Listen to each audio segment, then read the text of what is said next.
My name's Jakey, and on November 5th till the 6th I'll be doing a 24-hour indoor stationary bike ride. I'm raising money for Lifeline WA and raising awareness for mental health.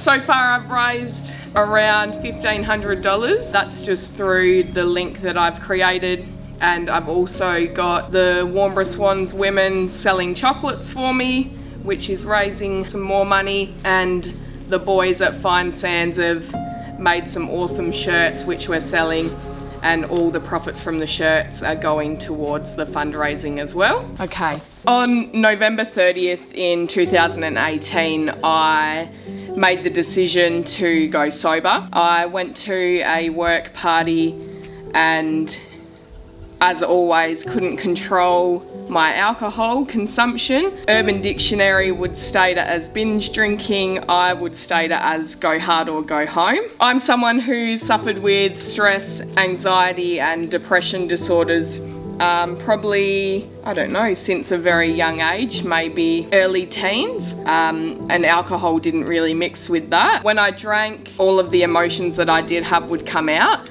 I was someone who did bottle it up, and when I drank, it would just explode and I'd get really angry or I'd cry, and it was never just have one and have fun. It was, it always ended up being a big blow up. So I had a really big wake up call a couple of years ago, changed my whole life. So I've always struggled with asking for help. My thought process was always, I'm a burden, and I'd try and deal with things myself, but I couldn't really deal with it myself.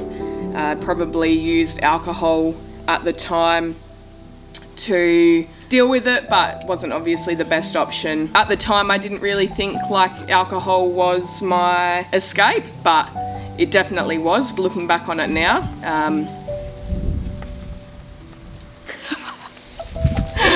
It's hard, isn't it? On November 30th, 2018, I made an incredibly hard decision to be sober. I'm someone who has struggled with depression, anxiety and stress disorders for a long time. I'm the type of person who bottles up all of my emotions, and when I drank, these emotions would come out with aggression. Now, that's okay. Lots of tears and at full force. When I drank, I had no control, and there was never one or two, it was always go hard or go home. I've always struggled asking for help. I wouldn't want to be a burden, or when I did show some vulnerability, I would pull myself away from the closest to me. Emotional, isn't it? It is. I don't mind crying. 2018, I had a function with all-included food and drinks. I, of course, having a problem with alcohol, found myself having way more than I should.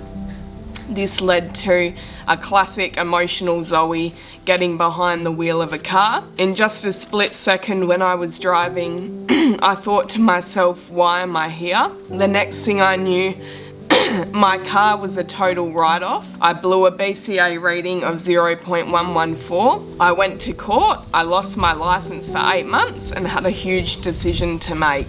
On November 30th, 2018, I made the decision to be sober. Since then, I've made some life-changing decisions. I'm not perfect, but I do try and ask for help. I see a psychologist regularly. I regularly take my anti-anxiety medication, and I am more open to talking about how I am feeling. The first year of my sobriety was the hardest, and I remember Kane Hayes, someone at Injustice CrossFit, said to me, the first year will be the hardest, but you'll find that a weight will be lifted off your shoulders. A year later, I woke up in the morning, I was at a CrossFit event, and it literally felt like my whole world changed. And that's when I knew what day was my 1 year of sobriety. The first year was the hardest. Injustice CrossFit and the community there really helped me with that. Now I have a huge support system at the Warmborough Swans Football Club, 2 amazing coaches, a really great team of girls. My family has made me who I am today. They've helped me grow as a person, and they're the most supportive, understanding people in the world, and I wouldn't have been able to get through what I have without them.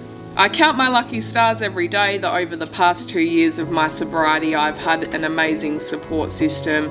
My beautiful family, friends, Warmborough Swans Women's workplace, and so many more. Without these people, I wouldn't have been able to come out of the shadows and into the light.